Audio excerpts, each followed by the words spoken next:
Anyway, welcome. It's good to see everybody. I hope that you're having an interesting week. Let me make a couple of announcements of things going on in our conversation together, and then we'll take a moment to welcome each other and welcome our guests. Of course, College of Jewish Studies continues through the end of February. Let me tell you what the coming attractions are. So tonight I'll introduce our guest in just a moment. Next week, we're going to take a break from politics and move to culture.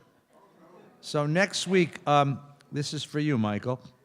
Next week, which is February the 1st already, Taka, right? Our guest will be Yuval Ron, who is a Grammy Award-winning world musician and also a student of Israeli music and its origins, and he's bringing his whole orchestra, bringing a seven-piece orchestra, and he's going to do a program on the evolution of Israeli music from 1967 to the present. So it's going to be a concert as well as maybe we'll dim the lights and get some wine or something, but it's a concert as well as a talk. And that should be a lovely, lovely experience. He's a wonderful teacher as well as a wonderful performer. And then on the 8th, which is the following week, we're going to be welcoming the new Consul General. Israel's new Consul General, Sam Grunzweig, is here. And Grunweg, right? Grunwerg? It's Douglas's cousin, so Sam's going to be our guest, and we'll be able to talk to him as a representative of Israel's government about its policies and its place in the world and the things that are changing so rapidly with the new Trump administration. Then the following week, which is the 15th, we're going to look at literature, at contemporary Israeli literature, how the voices of Israeli literature from 1967 to the present, and our guest will be Dr. Miriam Glazer, who teaches Israeli literature at the AJU.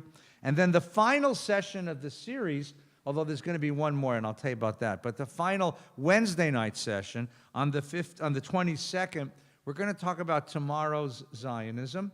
And we've invited two groups of guests. Dr. Sivan Zakai is one of the most respected Israel educators in the community. And then we're going to have Aaron Lerner, Rabbi Aaron Lerner, who's the head of UCLA Hillel, and two of the student leaders of UCLA Hillel, to talk about Israel on campus. So that'll be our closing session. Then there'll be one extra session on Shabbos morning, the 4th, for a Shabbat Shiur. That morning, we're going to welcome Chaim Koran, who was just Israel's ambassador to Egypt. And he'll be talking about his experience representing Israel in the Arab world. But more about that coming up. Okay, so that's the College of Jewish Studies. You everybody write that down? Okay, then every Saturday morning, of course, Torah study at 9 o'clock. Everybody's invited for that. And then I'll give you one other announcement of stuff going on in the shul, besides the Super Bowl, which, of course, you have to watch religiously. The weekend of the 24th and 25th of February, we're going to be celebrating our cantors, Herschel Fox and Phil Barron. They've actually switched jobs. Herschel is now beginning the semi-retirement, and Phil is beginning the leadership of the synagogue musical program, and we'll be celebrating both of them. And our guest that whole Shabbat will be cantor Abe Mizrahi from Chicago, who is just a wonderful, wonderful cantor. If you know Abe Mizrahi, he's 400 pounds of fun. A brilliant, brilliant scholar of Jewish music and a wonderful, wonderful performer. And he'll be praying with us and teaching us, okay? And one more thing, as long as Michael's here, I can actually advertise the Shabbat in honor of Michael Isaacson. Shabbat Shira, which is the Friday night, the 10th of February, we're going to be honoring our dear friend Dr. Michael Isaacson by performing a service that he's written, and it's being performed in what, 24 synagogues, right? 25 synagogues around the country are going to be, the same night, 25 synagogues are performing a brand new suite of music that Michael has created for the Friday night. A sacred service, that's what it's called? It's a beautiful, beautiful thing. So that's on the 10th of February. Again, more about that coming up. But I want to, as long as Michael's here, I want to honor him, and we want to celebrate the fact that a great Jewish composer sits among us. Okay? Did you get all that down? Just stay here. Don't leave. There's nothing going on outside. There's no reason to go. Besides, if you turn on CNN, you'll only get depressed. All right. So let's all rise from our seats, turn to the folks beside you and say, good evening and welcome.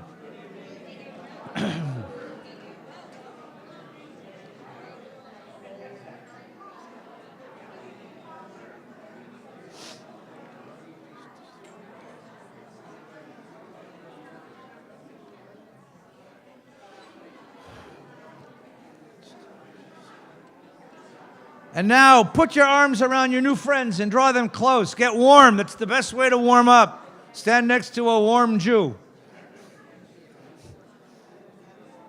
And we offer a prayer of thanks for the opportunity to learn together Baruch Atah Adonai, Eloheinu melech haolam, asher kiddishanu mitzvotav etzivanu la'asok b'divrei Torah. Yaseh shalom, Yaseh shalom. Shalom Aleinu ve'al kol Yisrael. Yaseh shalom, Yaseh shalom. Shalom Aleinu ve'al kol Yisrael. Yaseh shalom, Yaseh shalom. Shalom Aleinu ve'al kol Yisrael. Yaseh shalom, Yaseh shalom. Shalom Aleinu ve'al kol Yisrael. Yaseh shalom, Yaseh shalom. Shalom Aleinu ve'al kol Yisrael. Please be seated. Tonight we're going to step outside of the Jewish community and outside of the Israeli community to consider one of the great context questions for our investigation of Israel since 1967. Because it isn't only Israel and the Jewish world that has changed since 1967, the Muslim world has changed since 1967. In fact, if some of you can remember 1967, Muslims didn't appear on our radar. I mean, up until 9/11, Americans didn't know a Sunni from a Shiite, from a Chassid, from a Misnagid, you know, an Ashkenaz from a Sfard. It wasn't something we knew. Now we are acutely aware of this. In fact, if you've been listening to the news, the president is thinking about this. He's thinking. That's a good thing. He's thinking about this. So I wanted to ask the question, how has the Muslim world changed? And how has that affected America? And how has that affected Israel? And how has that affected the way that we think about our world? And the best person to explain this is a dear friend who's been here to VBS many, many times. Professor Amir Hussein is a professor of Islam and Religious Studies at Loyola Marymount University. Prior to that, he was at CSUN, where we first got to know him. He is the author of a brand new book, which I hope you'll pick up on the way out, called Muslims and the Making of America. I sent you an interview with him. It's online. The interview with him with Tavis Smiley, which is an excellent interview. And this is a wonderful book to read because it puts, when we sent out the email, go online, you'll find it. It's there, I promise you. Tell me I'm not lying, please. Right, it's online. And it's an excellent book because, as he'll tell you in a few minutes, this image that we get that Muslims just arrived 5 years ago is not true, right? On the Mayflower. I mean, they've been part of Muslims, like Jews, have been part of the making of the American fabric, making American story. And that's what this book traces. As well, Professor Hussein is not only a distinguished professor at LMU. From 2011, 2015, he was the editor of the journal, the American Academy of Religion, which is the flagship journal for the study of religion in America, author of numerous scholarly articles, as well as subject of many, many interviews, both scholarly interviews and political interviews on television, because of his wonderful ability to explain all this. As well, he's a wonderful, wonderful human being and a member of our circle. I want to welcome Joan, his partner, who's here with us today. And Amir, thank you for sharing this evening with us. Please welcome Professor Amir Hussein. You've got to speak like right into this mic. In fact, I'm going to make it louder so no one complains. You good? Thank you. Very good. Good evening. Thank you all. How's that in terms of better? Better. Good. Thank you all for being here, and thanks to Rabbi Feinstein for inviting me here. We were talking, and I think I got to know him in 1998. I was born in Pakistan, grew up in Toronto, so all my education, kindergarten to PhD, was Toronto. So you'll hear, apparently we say oot and a boot when we say out and about. We don't hear that, but you hear that here. Came to LA in '97 to start teaching at CSUN. And Ed invited me in 1998 to come here for the celebrations of the 50th anniversary of the founding of the State of Israel here. And so it's lovely to be back here. I've been here a couple of times since then. Yuval Ron, who you'll hear next week, is phenomenal. If you've not heard him, come next week. I've gotten to know Yuval in the time that I've been here. We've done work together at LMU, because I think in many ways it's the music that helps us to understand things. I'm teaching 2 classes this semester at LMU. One is a class on Islam and the modern world. And so I'm not going to try and do in 45 minutes, what I do in a 14-week class. The other class is a comparative theology class, and LMU is a Catholic university, so one of the things has to be Christian theology and sort of put Christian theology in comparison with other kinds of things. So I'm using Muslim and Jewish theology. What I'm using for Jewish theology isn't a text. It's the work of Leonard Cohen, my great Canadian Montreal homeboy. Starting with the last record, You Want It Darker, and you think about the themes there. That here's Leonard, over half his life living here in Los Angeles, but good Jewish boy from Montreal, being buried at the synagogue, Shar HaShomayim, that his father and his grandfather were presidents of there. So just fascinating kinds of connections. But the music that he talks about, the first music he heard, because this, for those that don't know the history of Montreal, this was, the wealthy synagogue in Westmont. And so they had great music there. That's where he learned his music, from the synagogue first, before anything else. So anyway, all this to say that's the kind of the world that I come out of and come from. Ed mentioned the new book, and so let me start with that, not as a shameless plug, but as a sort of enticement there. So this is a book, Muslims, the Making of America, and what you've got on the back of the handout, I'm not going to cover everything in the handout, it's just some things for you to look at, is some bibliography here and some websites. But the book is about Muslims in America and the Muslim presence in America. It begins in a way that may be startling, for a book on Muslims in America. It begins with the 2015 Rosh Hashanah service at Ikar that Rabbi Sharon Brose did the sermon for. Sharon and I have been friends for a decade or so, and she invited me to come to Ikar, to the Rosh Hashanah service. And there she is, about to start.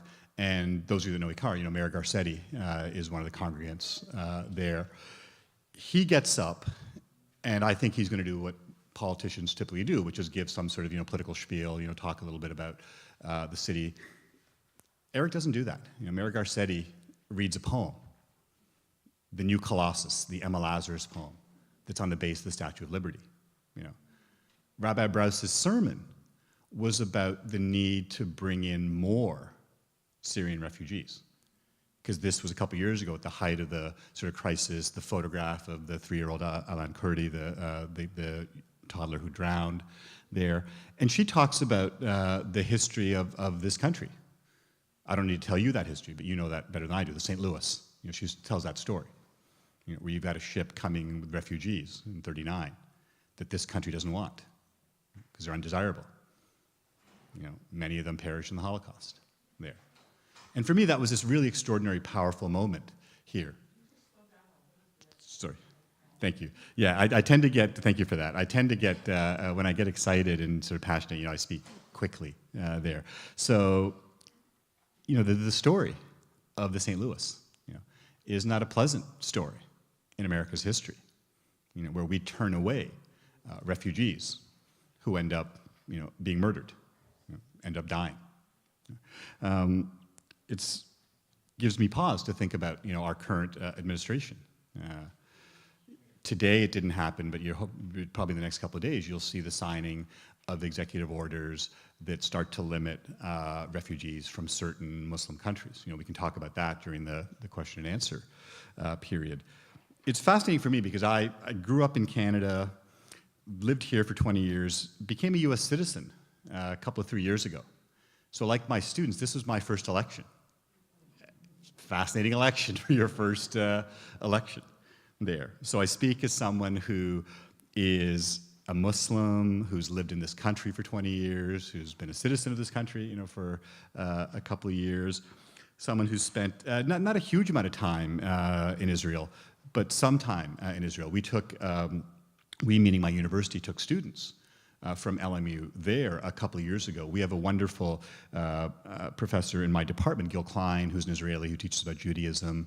Holly Levitsky, who some of you know, runs our Jewish Studies program there. But we took a dozen kids to Israel. Neither Gil or I, and Gil's an Israeli, are hopeful, frankly, of a state sort of peace process between the Israelis and Palestinians.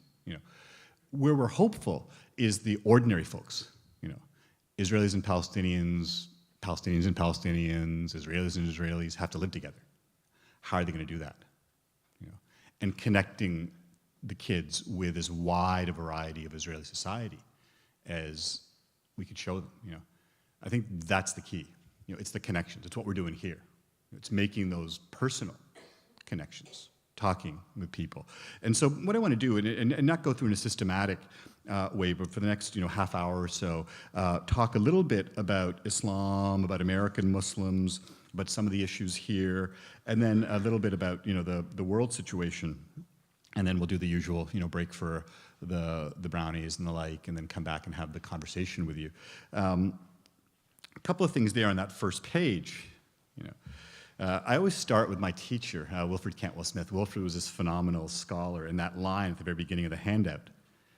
Normally, persons talk about other people's religions as they are, and about their own as it ought to be. That's always crucial.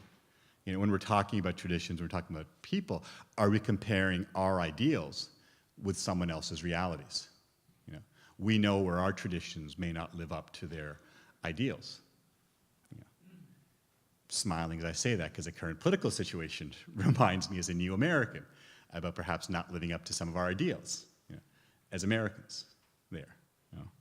And the sort of prejudice that one sees against American Muslims. Well, that's nothing new in the history of this country. That's nothing new to describe to you in the American Jewish community.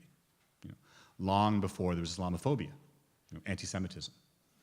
Pointed out to my students last year in October when the FBI hate crimes report came out, and you saw the dramatic increase in hate crimes against Muslims. Very few people pointed out that the #1 hate crime against a religious group was against Jews. Over half of the hate crimes committed last year on the basis of religion, over half were against Jews. So it's not like that painful history, unfortunately, is a history. It's still a painful present, where Jews have to claim that space as Americans. I teach at a Catholic school. 200 years ago, exactly the same kind of rhetoric. These foreigners who come to our country with their homegrown hatreds, their refusal to assimilate, their refusal to learn the language, their violence, Well, they were talking about Catholics. 200 years later, they're talking about us, Muslims here. The reality, though, is quite different. The book, my last book, begins with this sentence: there has never been an America without Muslims. We don't think about that. We don't think of the history here. American Muslims have been here since before this country was this country. Not in huge numbers, but the slave trade. Think about the transatlantic slave trade. 10% of the slaves, we estimate, from West Africa who were brought over were Muslim. If you remember the second presidential debate, Mrs. Clinton talked about American Muslims having been here since George Washington. And you want to say, no, we've been here long before George Washington. 1539, you have a Muslim slave, Estevancia, who comes with one of the Spanish explorers. He dies in what is now New Mexico. So 1539, you have a Muslim who's dead and buried in New Mexico. That's 80 years before 1620 with the Pilgrims coming here. Yeah. One of these Muslim slaves, just one, Ayub bin Solomon, brought as a slave to Annapolis in 1730. His story, he's freed a couple years later, his story is told in a narrative that's published in London in 1734, when General Washington is 2 years old.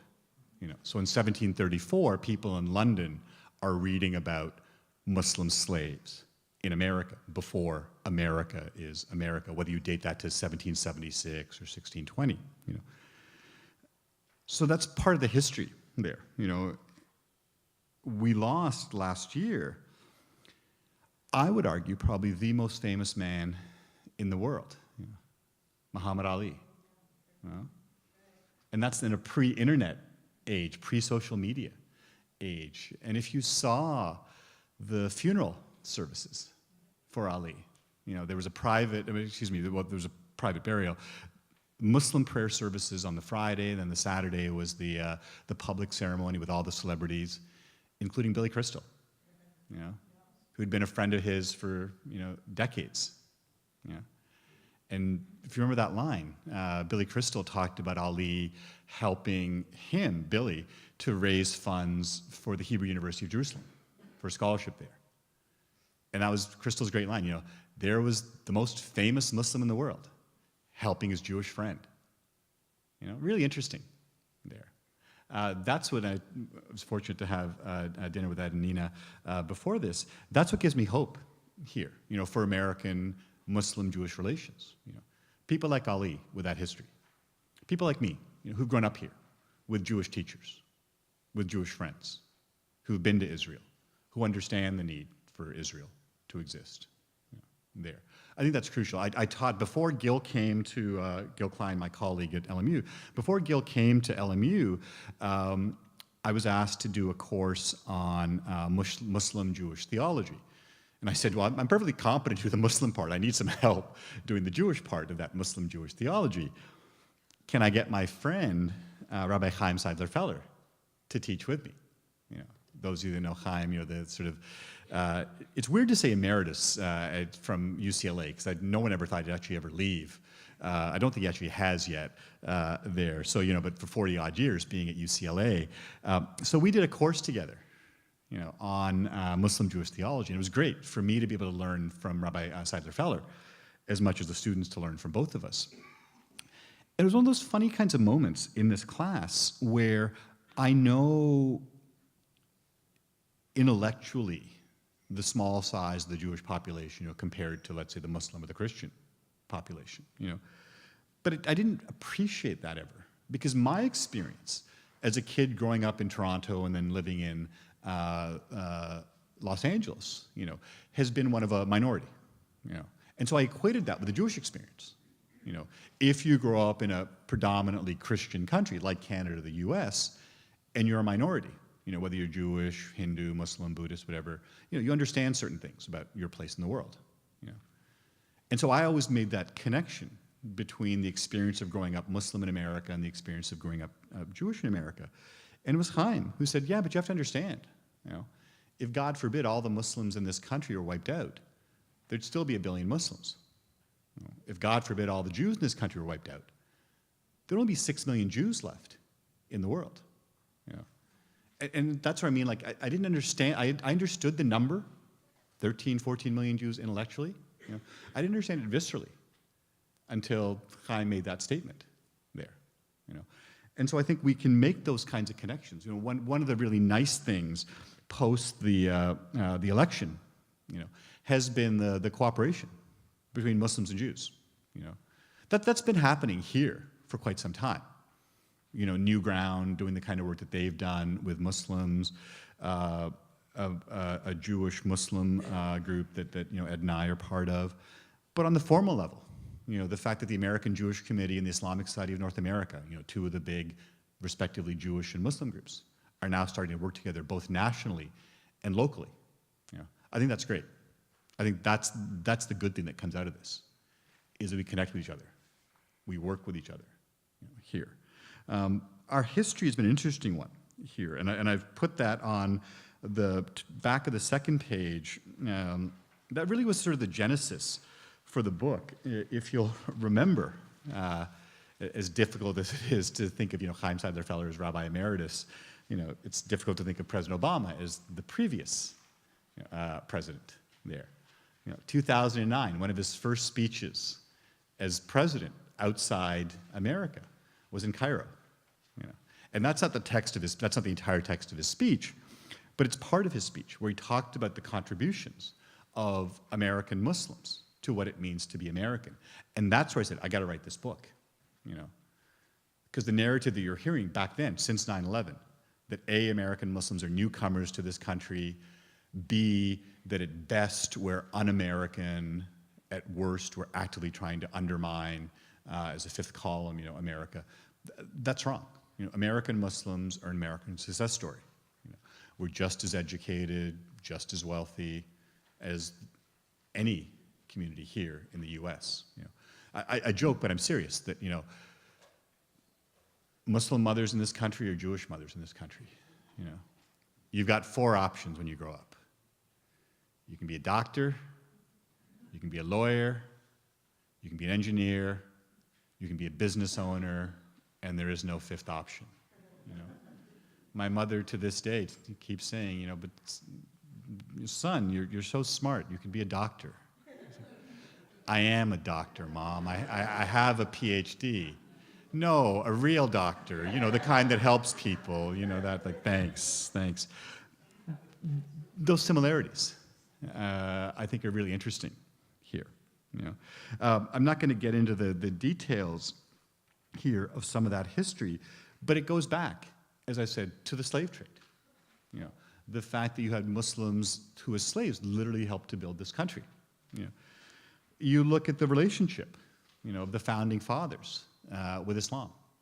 1765, Thomas Jefferson purchases a Quran. Now Thomas Jefferson is no fan of Islam. Let me be clear there. He's buying this, Quran, because he wants to understand something about Islamic law. Because in the 18th century, of course, the 2 great empires, if you will, the European and Islamic. And so for him, when you're drafting something like the Declaration of Independence, it helps to have a comparative focus there. Jefferson begins to teach himself Arabic because it's not sufficient for him to read the Quran in the translation that he has. He wants to learn the Arabic. And he teaches himself this. And I've seen some of the records, both at the University of Virginia and at Monticello. And he was not bad at it, given that he had no teachers. You learn from induction. You've got a Greek text of Galen with an Arab translation. You know the Greek, and so you try to make your way through the Arabic. Wasn't that bad at it. And so the idea that the man that would become our 3rd president owned a Quran, began to teach himself Arabic. Not for any love of Islam, I want to be clear about that, but to learn something about the Muslim world. We've been here in numbers for over a century. The first mosque in this country, a little over 100 years, 1915 in Maine. You know what I mean? Like the first building that's built as a mosque that wasn't repurposed from some other kind of construction. And it's a small mill town in Maine where the man that ran the mill went to Albania. We don't think of Albania these days, but back then you still had the Ottoman Empire there. This is before the First World War. And so brought in these mill workers from Albania who were Muslim, who then built the first mosque in Maine. Other mosques in Connecticut, in Brooklyn, in North Dakota. So you have this history here. You have this presence here. Some things that may surprise you there. On the 4th and 5th page, when you had the debates about marriage equality. You had Muslims involved in that. At a different level than other religious communities. In the 2015 polls around support for same-sex marriage, American Muslims were lower than other folks. It was about 42% in favor of same-sex marriage. That's a number that actually startled me. Because if you'd asked me in 2015, how many Muslims do you think in this country support same-sex marriage? I would have said 20, maybe 30%. It's actually 40%. And what you saw here is this letter from two American Muslims, Reza Aslan, wonderful writer, wonderful communicator, and Hassan Minhaj. If you watch The Daily Show, not in its incarnation originally with Jon Stewart, but now with Trevor Noah, the fact that Stewart had Muslims who worked for him on the show. Asif Manvi, one of the best places to learn about Islam was The Daily Show. Because he's got, two different reasons. One is you've got Muslims who are working there. And that's something that I always say when I speak to Muslim audiences, going back to the comment I made about Muslim mothers being Jewish mothers, is say, look, we have enough Muslim doctors and lawyers and engineers. What we need are more Muslim writers and artists and directors and actors and storytellers. We can't expect the media to tell our story. We have to tell our story. And so the fact that you had someone like, Asif Manvi on The Daily Show with Jon Stewart, Hassan Minhaj on The Daily Show with Trevor Noah, but then also the other part of that, as comedians, you often have to understand politics. In order to make the joke, you got to know what you're talking about there. And to this day, I still use clips from The Daily Show in my Islam classes. Because, 3-minute clip from Stewart about Sunni Shia stuff. There's a great bit, if you haven't seen it, Google, just put in the phrase Jon Stewart ISIS age, and he talks about ISIS and the rise of ISIS in a brilliant sort of 8-minute clip there that would take me 30 minutes of sort of fumbling to try and explain there. And so what you've got here is something that may surprise you. Here you've got American Muslims who are writing to their fellow Muslims, challenging them, to support same-sex marriage and giving them reasons why they should do that. Not just the sort of civic, political kinds of things, but religious kinds of things about Muslim imperatives of standing up for justice and who do you stand up for there, which is fascinating there. So I'll leave that to you to read. One of the things that's interesting here is if you look at American Muslims, we're a really interesting variety of people. About a third of us are people like me, South Asians from India, Pakistan, Bangladesh, many of whom have come, since 65. In 1965 with civil rights law, you had changes to immigration law. So yes, absolutely, you've seen an increase in American Muslim immigration after that, when we stopped going from a quota system to a system that brought in people based on their skill set. So you've seen an increase there. So a third of us, American Muslims, are people who are South Asian, India, Pakistan, Bangladesh. You all know this, of course, but most folks equate Muslim with Arab as if they're synonymous, as if all Muslims are Arab, as if all Arabs are Muslim. And of course, neither of those is true. Only about 20% of the Muslim world is Arab. The country with the most Muslims is Indonesia. Then it's probably Pakistan. Then it's probably India. Then it's probably Bangladesh. Those 4 countries, Indonesia, Pakistan, India, Bangladesh, have half the world's Muslims there. And so a third of us American Muslims are South Asian. A third of us are Middle Eastern. But what does that mean here? Arab, Iranian, huge Iranian populations here in Los Angeles. Iranian Muslims, Iranian Jews, Iranian secularists, Iranian Baha'is, Turks, Kurds. About a quarter to perhaps a third are African American. So what's an American Muslim look like? It depends. A third of us are Middle Eastern. A third of us are South Asian. At least a quarter of us are African American. There's 2 Muslims in Congress. Keith Ellison from Minnesota, Andre Carson from Indiana. Both of them are African American. I write about Andre Carson in the book. Both of them, Keith Ellison and Andre Carson, are converts to Islam. Andre Carson grew up in Indianapolis, in a not so nice part of Indianapolis, where there were drugs and gangs. He converted to Islam because that provided him an alternative. What no one talks about is that the drugs and gangs were Christian groups, you know. And so it's a fascinating kind of story, you know, for those of you who remember your history here. It's what Malcolm X would often say, who converted to Islam while he was in prison, you know. That when he was a Christian, he did bad things. When he was a Muslim, he stopped doing those kinds of things. Really fascinating kind of history. And so without getting into that, because that's sort of pre-67, you know, that's one of the reasons that you have such a large African-American population, this unique American phenomenon, you know, the Nation of Islam, you know, started in 1934. Elijah Muhammad, sort of the leader of that movement. Malcolm X, perhaps the most famous person, you know, to join the nation, really puts it in a national spotlight. It's 1959 when Mike Wallace, you know, does a profile of the Nation of Islam, the hate that hate produced. You know, this black nationalist group and this sort of rhetoric there that gives them, you know, national exposure there. The Nation of Islam still exists under the leadership of Louis Farrakhan. That's a very small group. You know, after Elijah Muhammad's death in 1975, the founder of the Nation of Islam, his son, who takes over the nation, essentially brings the Nation of Islam into Sunni orthodoxy. So the vast majority of African American Muslims are not members of the Nation of Islam. You know, they may have started that way, like Muhammad Ali did, but they came into Sunni orthodoxy as the nation came into Sunni orthodoxy. There's a very small minority, you know, that's still around, led by Louis Farrakhan.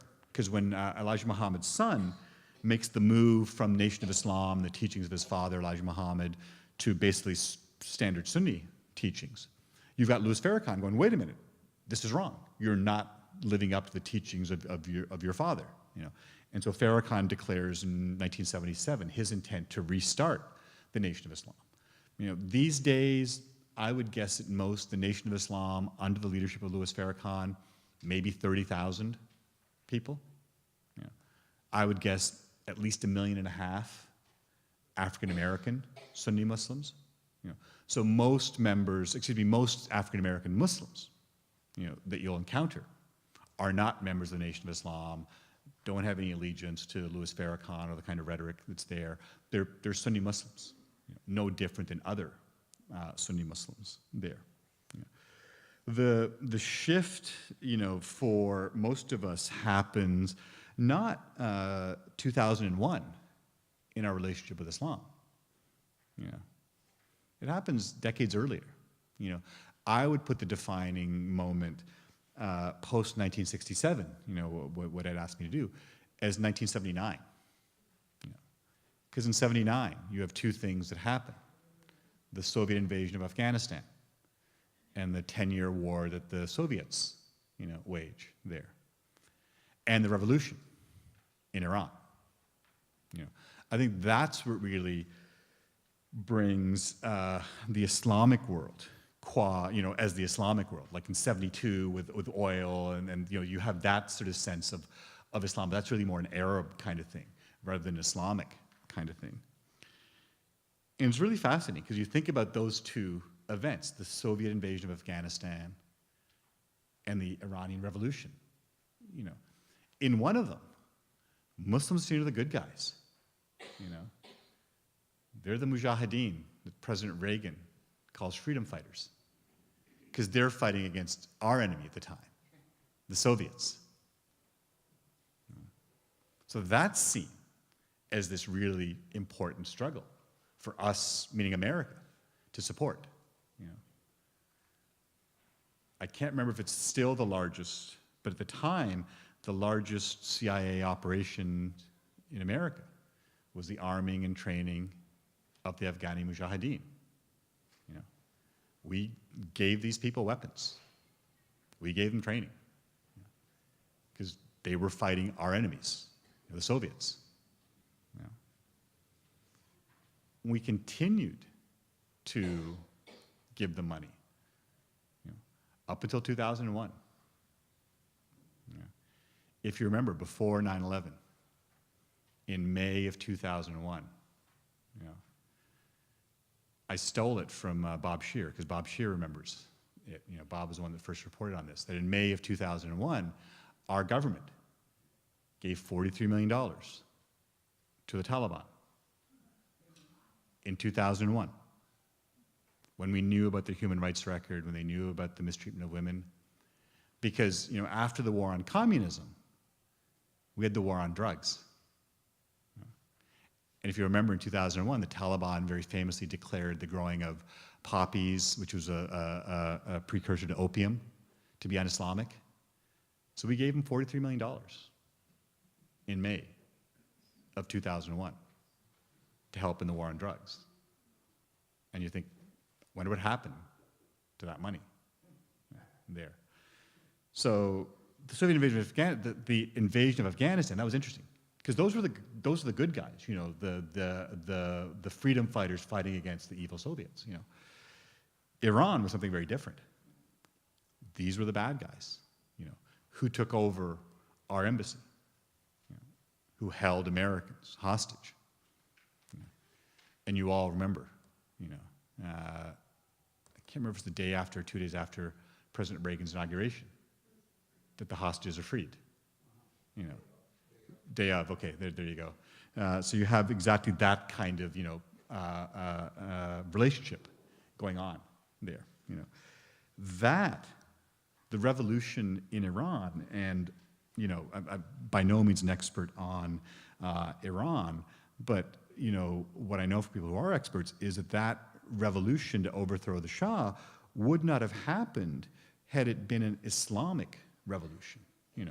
That these were people, secularists, Baha'is, Jews, Muslims, who were involved in this. What happened was very quickly after the revolution, it becomes an Islamic one, with the return of Khomeini and the sort of Islamic rhetoric, and then the pushing out of folks that didn't fit in with that, particularly Jews and Baha'is, and the persecution, both of the Jews and the Baha'is in Iran. But that created an interesting momentum around the Muslim world. If you remember, in '79, you didn't just have the revolution in Iran. You had militants seizing the mosque in Mecca, protesting the Saudi government. The Saudi government coming in there and literally, unfortunately, killing hundreds of people to end that sort of standoff.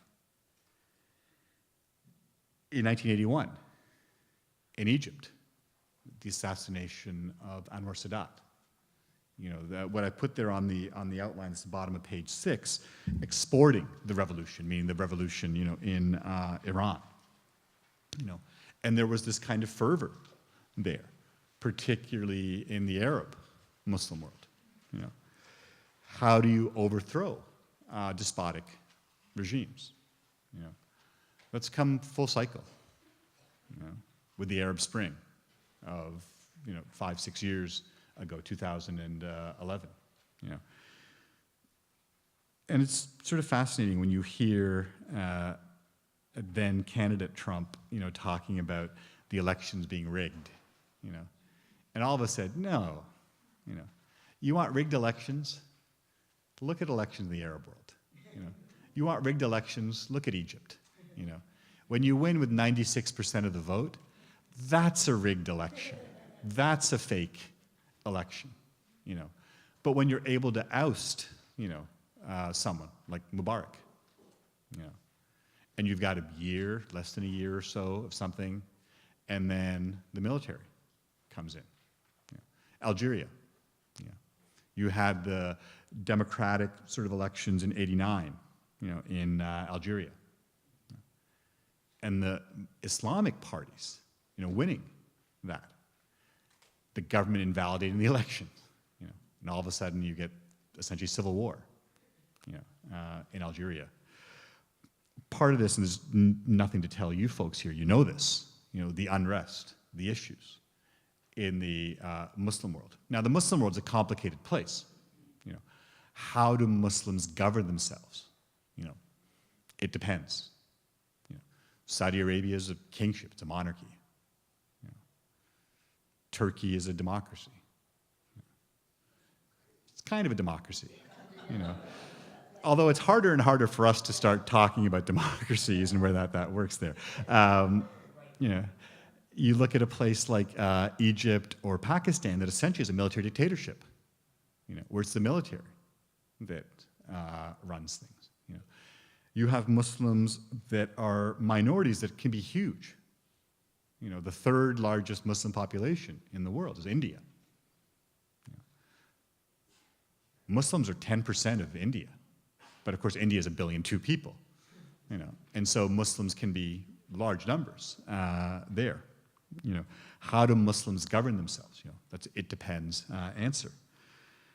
It's fascinating to me, and I was talking with Ed about this. If you look at the sort of crackdown on migrants and refugees and immigrants coming from certain Muslim majority countries that President Trump has now proposed, and it may be, I thought it might be today, maybe tomorrow or the end of the week that you sort of start signing that legislation.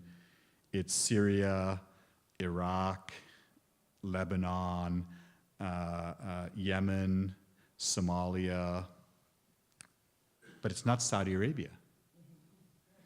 And I'm looking at this going, wait a minute.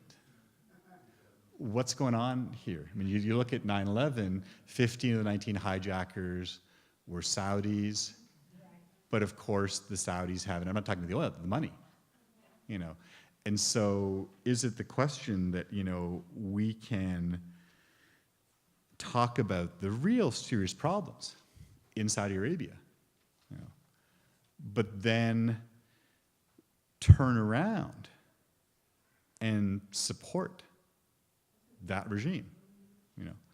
They're one of our best clients for weapons. I don't know what the total last year was in 2016. I know in 2015, we sold them about $30 billion worth of weapons.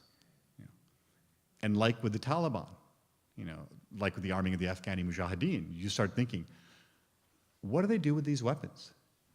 Where do you think these weapons end up? If you're concerned about the real problems in the society around the treatment of women, around the treatment of minorities, we know this, and yet we put that aside because the business interest is what's important.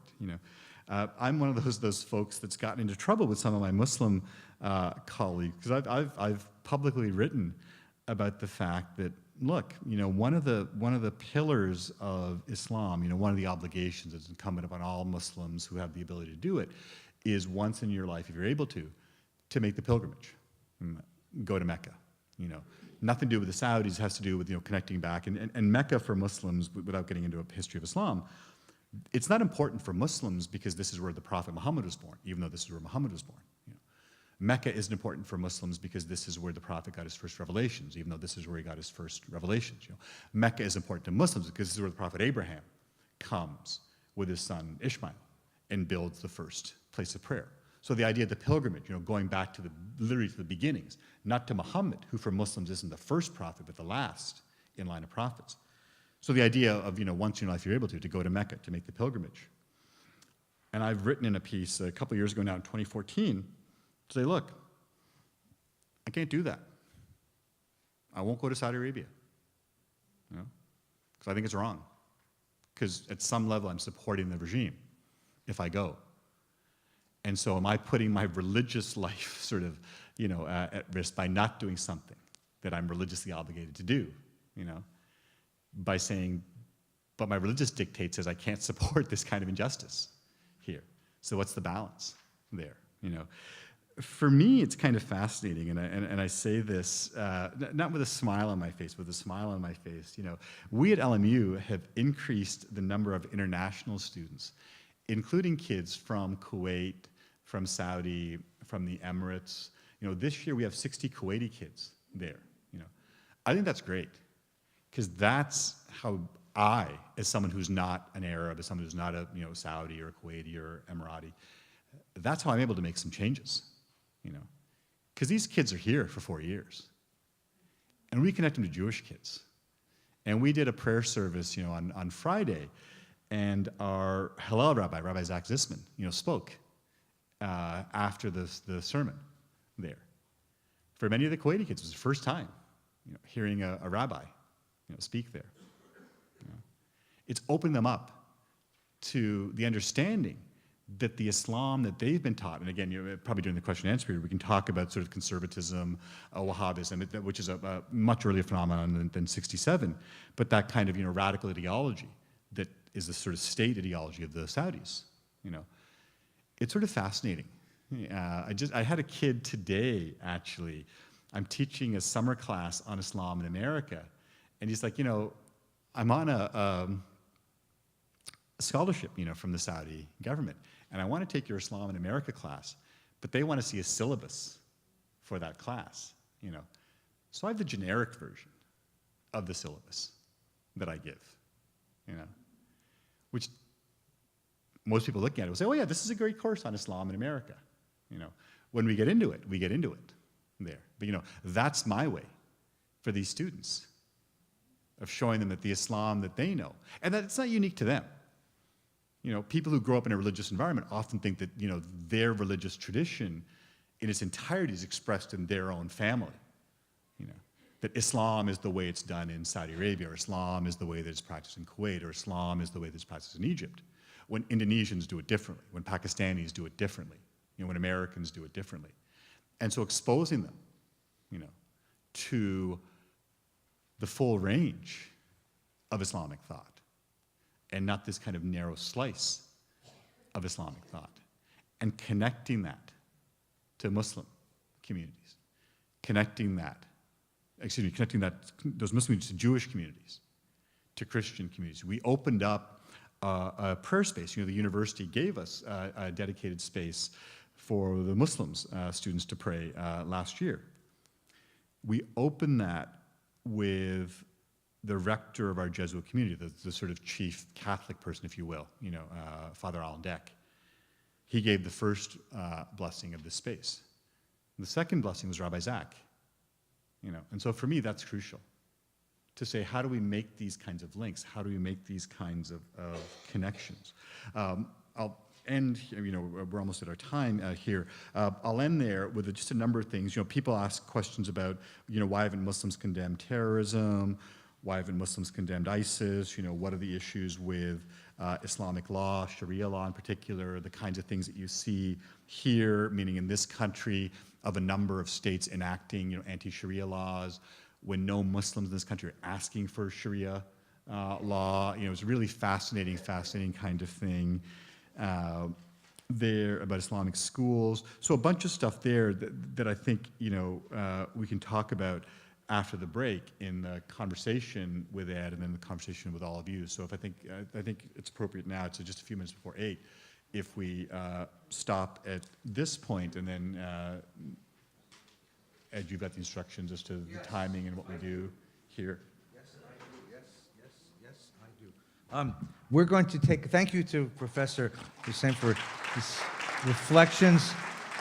We're going to take 5 minutes to eat as many brownies as you can in 5 minutes. That's a Jewish thing, okay? When we come back, we have some very pointed questions for the professor. I want to begin by talking about where he left off, which is the relationship between Islam and militant Islam and where it comes from, and the relationship between that and what goes on in the Middle East. So we're going to begin with that. That was 20 years ago when they bought them. Okay, good evening. Shh. I have some very pointed questions to ask my guest. And the fact is we're friends, so he'll allow me to ask these pointed questions because he knows they come out of a place of learning and of interest. So let's begin with the question I think that many Americans would like to ask a scholar of Islam. Sure. Okay? ISIS, Hezbollah, Hamas, Al-Qaeda, and the whole crew, they advertise themselves as loyal Muslims. Mm-hmm. And they see themselves at war with the West. They perform horrific acts of violence in the name of Islam. Mm-hmm.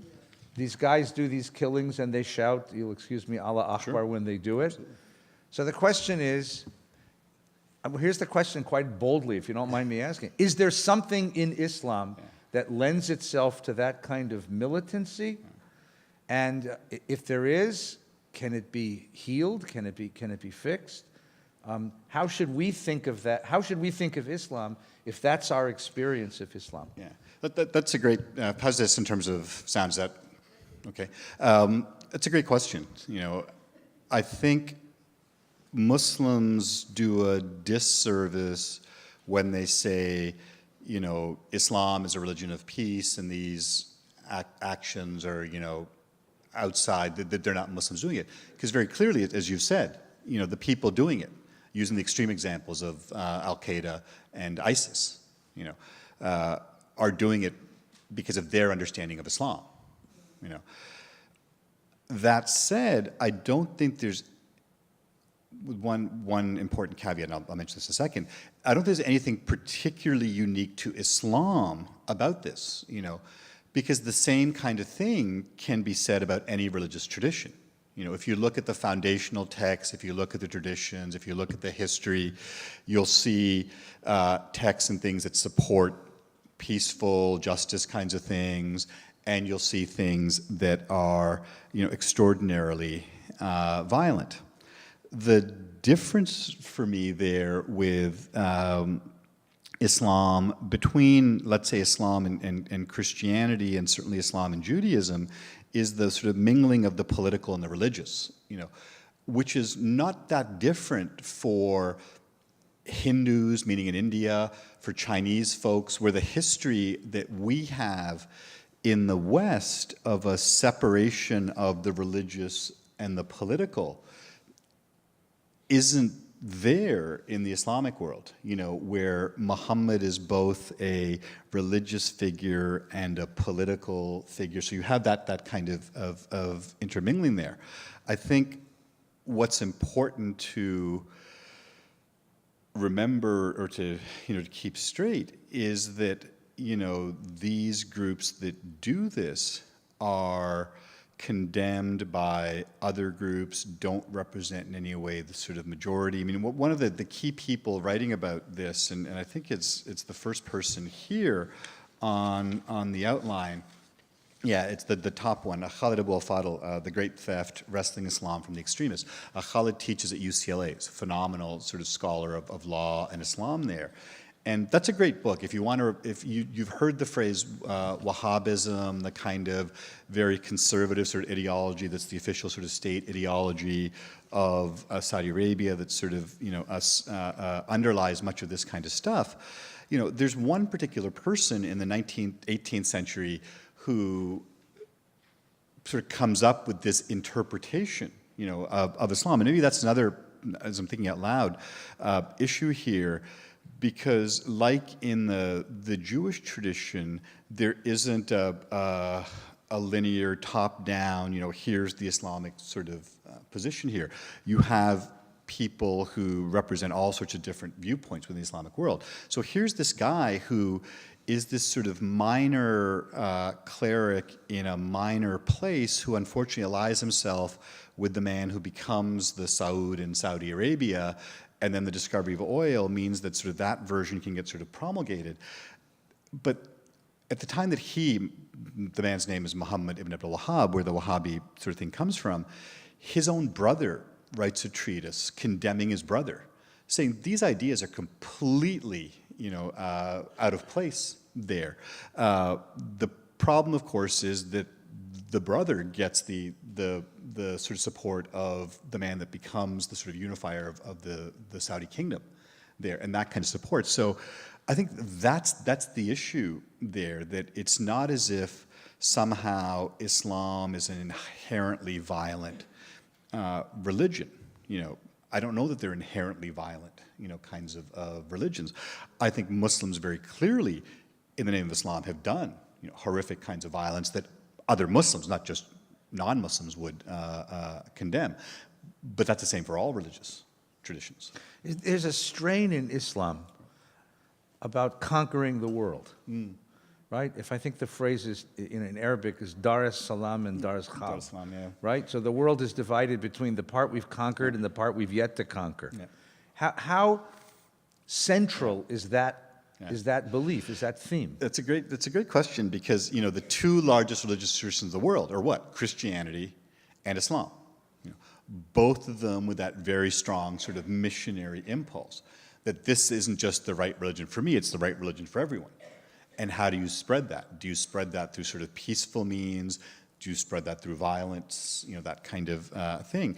And again, that's one of those. How do I say it? The foundational story of Islam is this sense of coming out of the Arabian Peninsula at a time in which on the east the Sasanian Persian Empire is sort of on its last legs, and on the west the sort of Byzantine Empire is on its last legs, coming out there, expanding, doing that kind of thing, and living in a majority Muslim context. I think that's where it gets interesting, not just recently, but in the Islamic past, where there's been places where Muslims have lived as minorities. I don't just mean like as in the present day, my experience of that. I think that becomes really crucial for those of us who have lived, grown up in places where Islam is a minority tradition, to make those connections with Muslims who've grown up in worlds where Islam is the majority tradition. Where I'm going with this is that there's a great Vietnamese Catholic scholar who does really good work on interfaith dialogue. And he says, interfaith dialogue in this country really shouldn't be between American Muslims and American Christians. It really should be between American Muslims and Asian Christians. Because outside of the Philippines, Christianity is a very small religion in Asia. What's it like to be a minority? What's it like perhaps to be persecuted? What's it like to, at least be in that sort of, status where you can't dictate the discourse and do whatever you want to do? That's how you have to sort of learn from that. And so I don't think that, historically, certainly there has been that sense of conquering and territory and that kind of thing, kingdom, empire, there. That ended essentially, and this is before the time here, with the end of the First World War and the sort of break up the Ottoman Empire and the kind of building up of modern nation states, not just in the Arab world but in the Muslim world there. And so I think certainly there's a sense of what's it mean to be a Muslim in the majority context, but does that mean you have to impose your religion?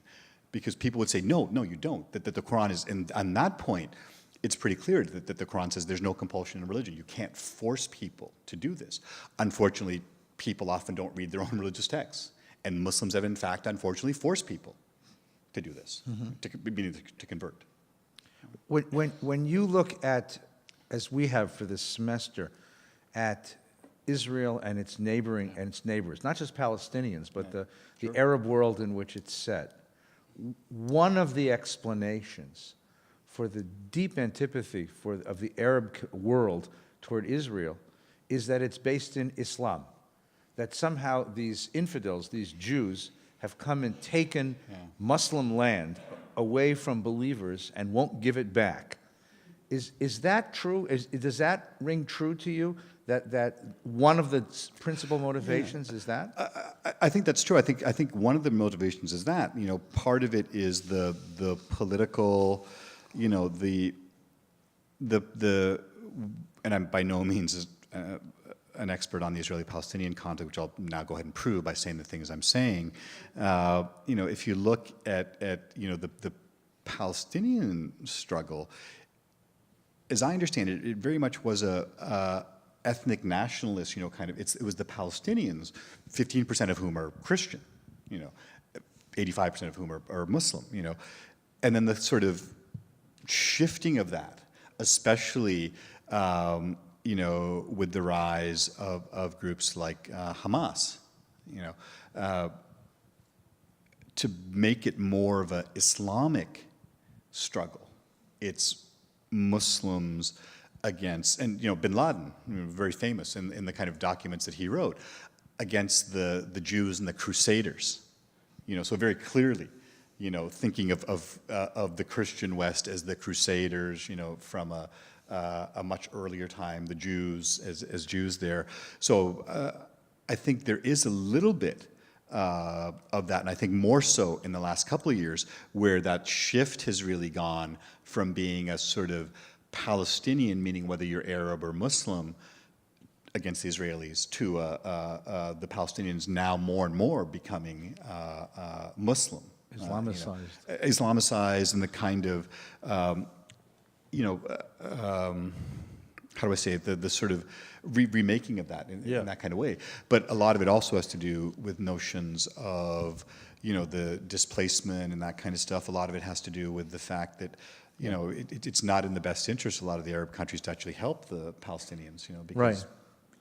it's nice to have that sort of Israel's scapegoat. So the historian Samuel Huntington at Harvard wrote this famous book called Clash of Civilizations, which put out this theory that the next wave of world history will be a replaying of the Crusader Wars of the West against the East, or the Christian world against the Muslim world. Yeah. And I know that same theme has been taken up, as you said, among certain groups of Muslim Islamic militants.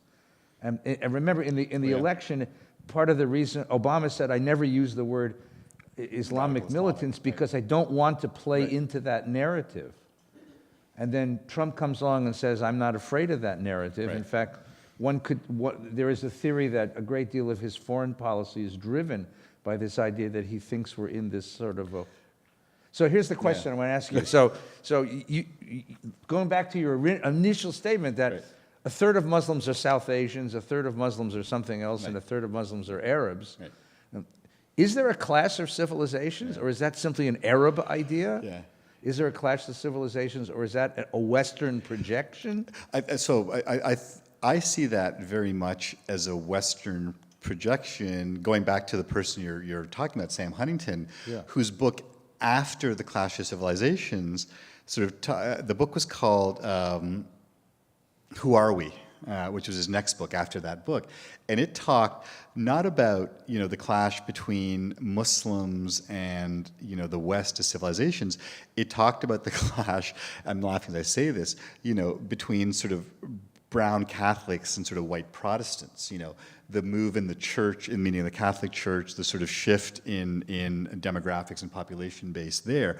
So I have a bit early in the handout that I didn't talk about, pages, the middle of page 3, Islam and the West, or Islam in the West. Where I'm going with this is that I don't know that I can see Western civilization as Western civilization without contributions from Muslims and Jews, into that. And I think sometimes I'm not saying you do this, but I'm saying sometimes we devalue sort of Muslim contributions to what it means to be Western. So I don't know that I can think of, Enlightenment kind of ideology. If you look at, someone like Descartes, where's he getting his ideas from? He's getting them from Avicenna, Ibn Sina. If you look at Thomas Aquinas, where's he getting his ideas from? He's getting them from Maimonides, and he's getting them from Averroes, Ibn Rushd. So I don't see it as the sense of the clash of civilizations.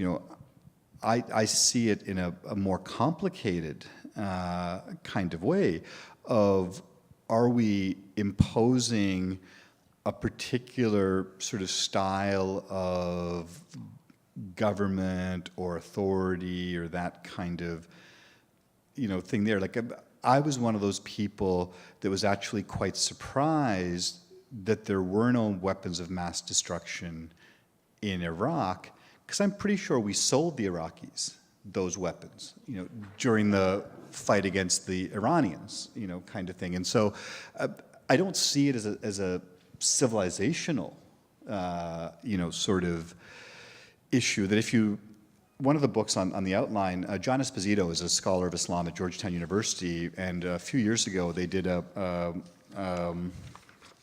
book. It's at the top of the middle of page 11. John Esposito, Dalia Mogahad, Who Speaks for Islam? And you'll notice it's published by the Gallup Press, so 10 years ago. That was a really interesting, longitudinal Gallup poll sort of thing about Muslims, not just in America, but around the world.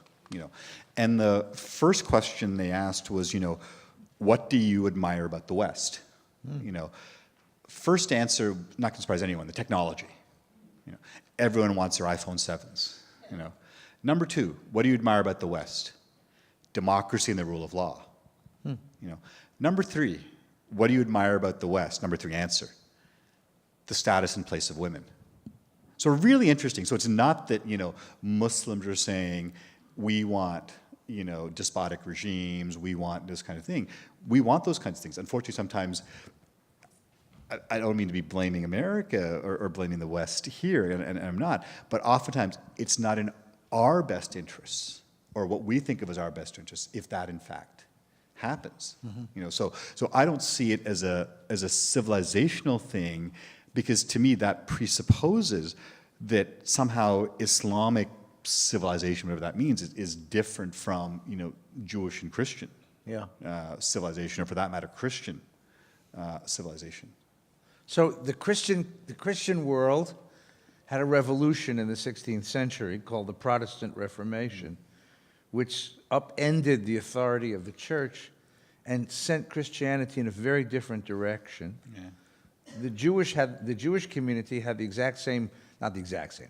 The Jewish community had its Reformation in the 19th century with the rise of Reform Judaism, which changed the direction of Judaism and adjusted Judaism to modernity. Is there going to be a Protestant Reformation in the Muslim world as Islam comes into contact with the West, with modernity? Yeah, absolutely. And you've seen examples of that already. You look at, there's a line I steal in the book from my friend and colleague, Rabbi Reuven Firestone, who says, who's at HUC, who says, look, we tend to think of all Muslims as Hasidic Muslims, as the men with the long beards, with the most conservative, narrow interpretation of Islam.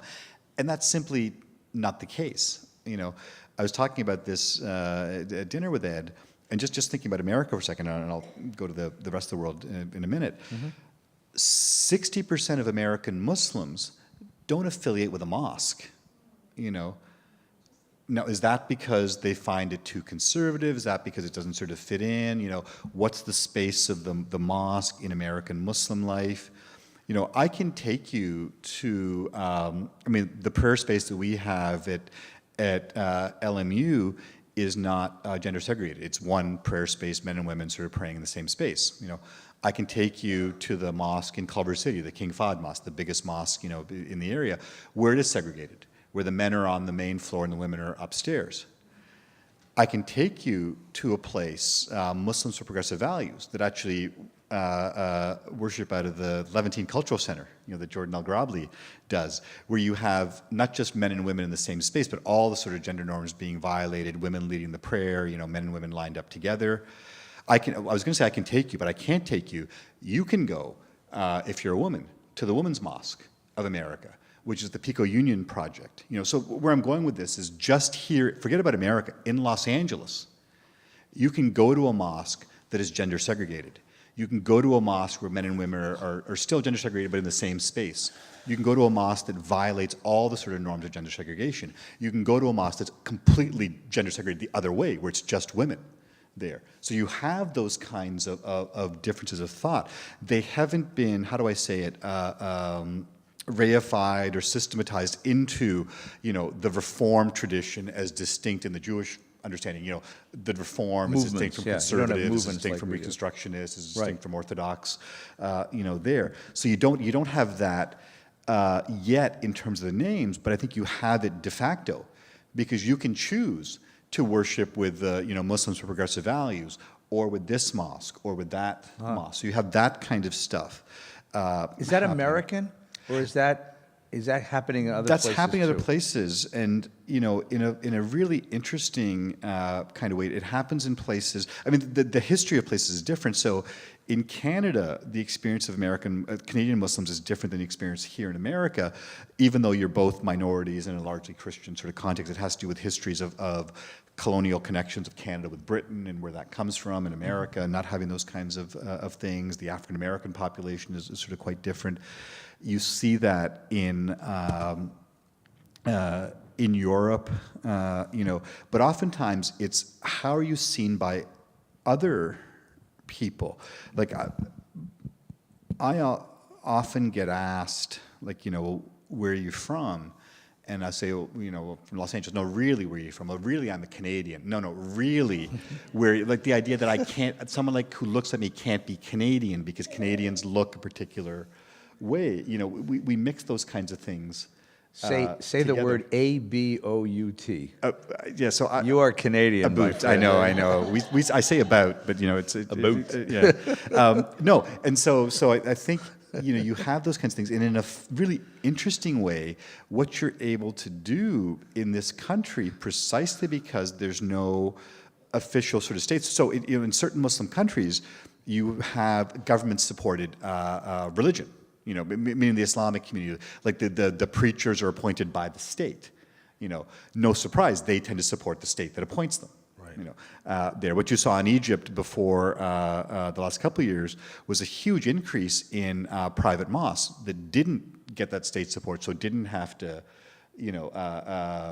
toe the party line of whatever the state was. There, you don't have that here.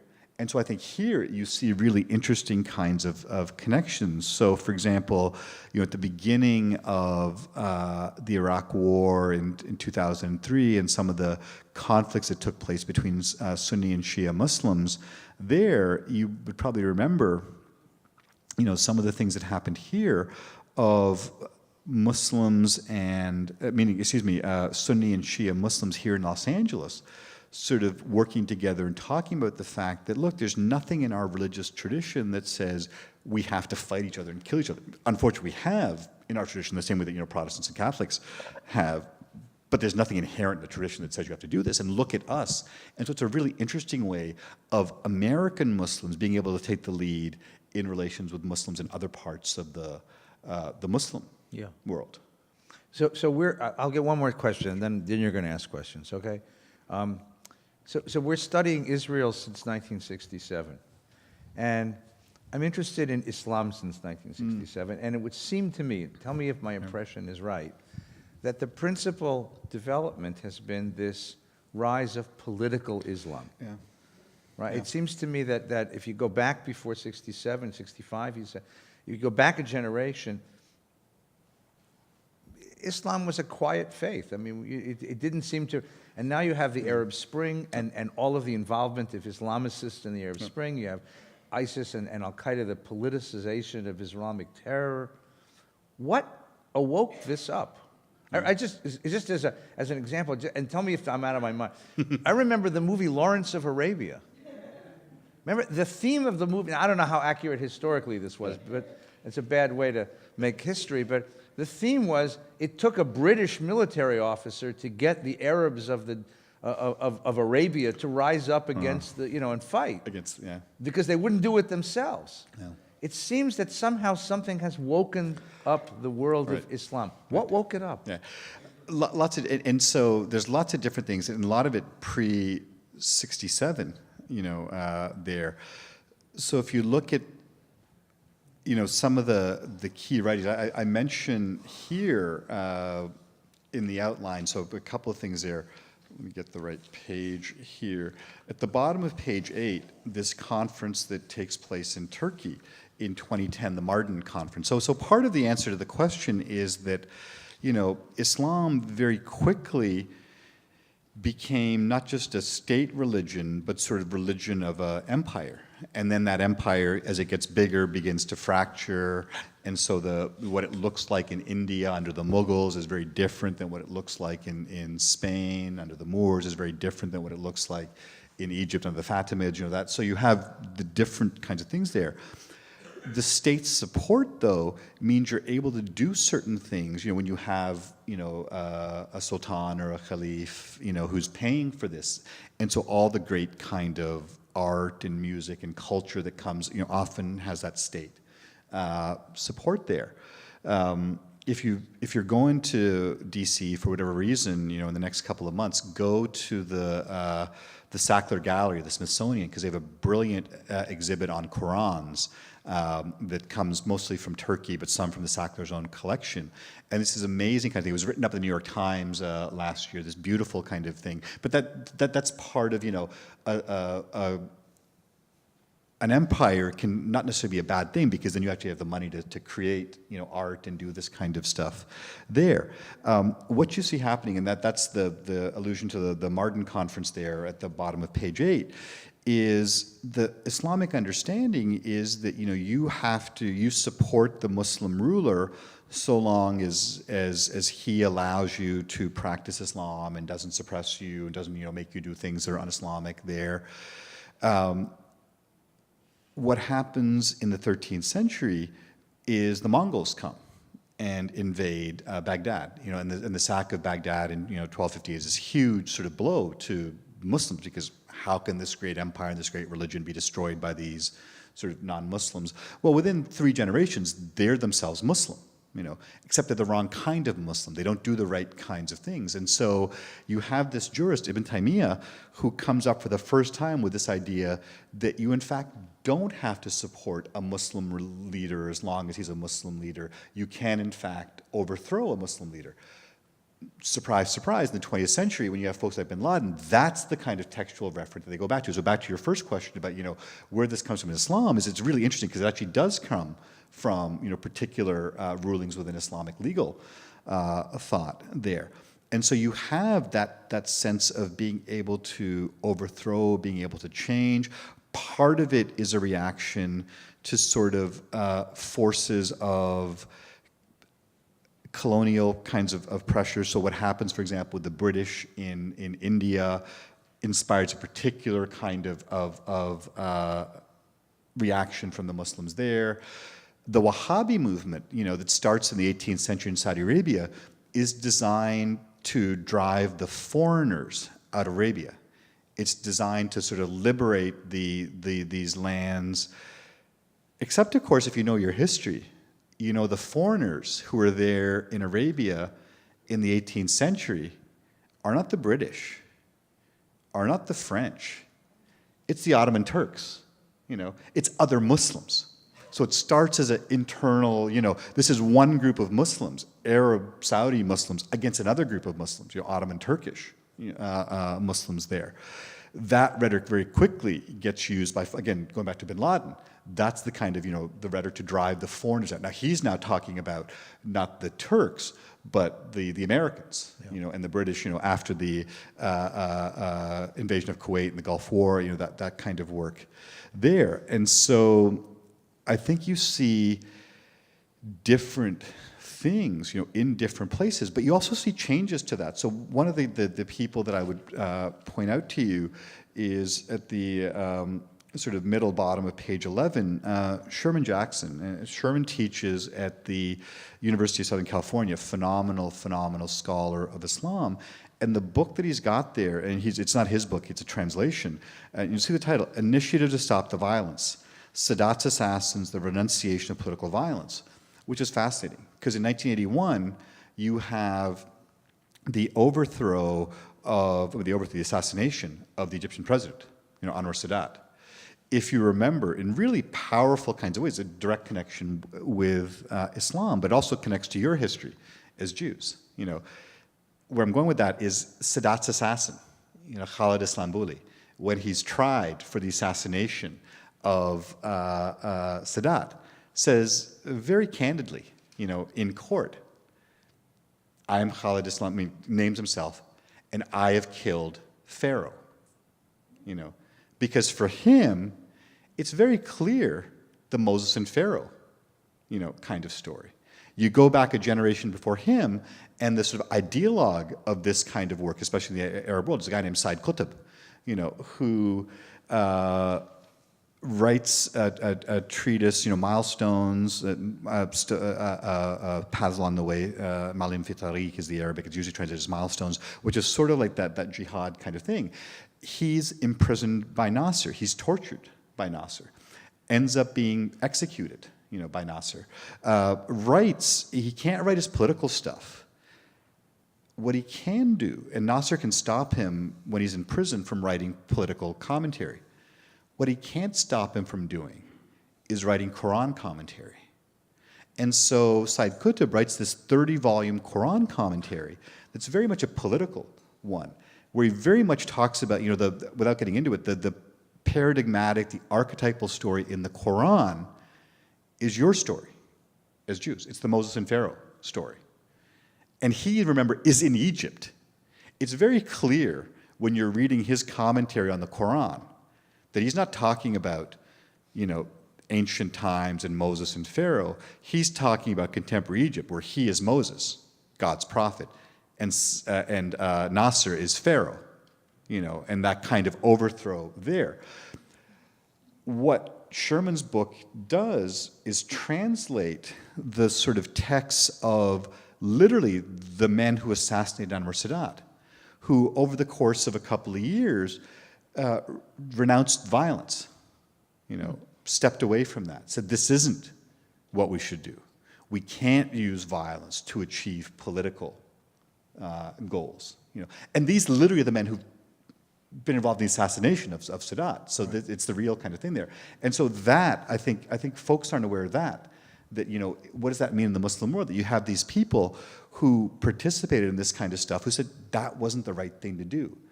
We can't do that. We can't have that kind of stuff. And so what Sherman's done there is just simply translate, their texts that sort of rethink, this goes back to your question about Reformation, that try to rethink that. How can you do this kind of political change without the violence that's there? Got lots more questions, but let's get some from here. All right, before we get questions, remember what the rule is. The definition of a question is a single sentence interrogatory that begins with the words what, why, when, where, and how, and elicits an answer from our speaker. If you go more than one sentence, I reserve the right to ask you to stop and ask your question. Mr. Feinstein, do you have a question? This question is for the rabbi. No. This Wait till question is for Saturday. the rabbi. Okay. Given the mindset of fanatics, Yeah. if the Jews were 1.5 billion people, Yeah. would a percentage of Jews fanatics do exactly as ISIS is doing? That's a very good question. We have never been, there's a very famous old Russian Jewish story where the Jews are complaining about how violent the Russians are, and the Russian peasant says to his Jewish friends in the tavern where they're sitting, he says, well, of course you've never been violent. You don't own any guns. And the Jews said, well, if we own guns, we still wouldn't be violent. And the Russian says, yeah, let's see, right? I don't know. Look, we have one wall, and we can't share it. Imagine if we had a half a world, what we would do with it. I don't know. It's very hard. It's, we have been, over our history, been pretty brutal to each other. We've never had the power to be brutal to the world outside. Israel's the first opportunity that Jews have had to have power over non-Jews in 2,000 years. And you can look at the Israeli experience and say that it's somewhat mixed, right? So the question is, I don't know. We don't have the same themes of militancy, of conquering the world, of missionary redemption that Christianity and Islam does. We don't have that. On the other hand, built into monotheism is a basic intolerance. One God, one truth. One truth I own, you don't. And you end up with that kind of intolerance. It's endemic to monotheism. So the question is, the answer is, if there were 1 billion Jews in the world and we owned half of the world, I don't know what we would do, right? I could tell you this, it'd be easier to find kosher food. Michael. Dr. Hussein, I'm wondering why the American Islamic community is not more effective in PR. That most Americans' perception is that all of the perpetrators of violence, whether abroad or on American soil, are Muslim. And why aren't the Muslim leaders railing against that and saying, we find that intolerable, we are Americans, we as Jews, if there is a difference between religious law and minhag, the religion Ways, yeah. and the state, we go with the state. Yeah. But I don't hear this. And I'm wondering why. Is it because we don't have artists? You have mostly engineers and lawyers. But why isn't there more of an outcry against these acts of terrorism? Yeah.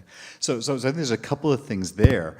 I think one of them is, and then that goes to the point that you yourself made, that I talked about, that we, meaning American Muslims, need to have more Muslims involved, as journalists, as writers, as artists, doing those kinds of things, talking about the representations of American Muslim life, that if you don't know anyone that's a Muslim, if all you see of Islam is an ISIS atrocity, then you have no point of comparison. If what you see, and I shameless plug, I work with National Geographic on The Story of God with Morgan Freeman. Watch next week's episode, which is Monday at 9 o'clock on National Geographic Channel, because you see this extraordinary young man, me, in one of the episodes, in this episode, talking about sort of Islam and the Quran and that kind of thing. And so let me make that plug clear. The National Geographic television channel is broadcasting a series of programs called The Story of God, moderated and narrated by Morgan Freeman, wonderful actor, who himself plays God in a number of movies. And frankly, if you close your eyes, he sounds a lot like God, right? And the next week's episode, features our own Professor Amir Hussain. And so, whenever, and his voice is like that. I mean, that's how he orders lunch. Like, it's not an acting voice, that's just his ordinary voice. When I talk to folks in the creative industry, part of it is I don't want American Muslims to be the hero. I certainly would ask American Muslims not be the terrorists.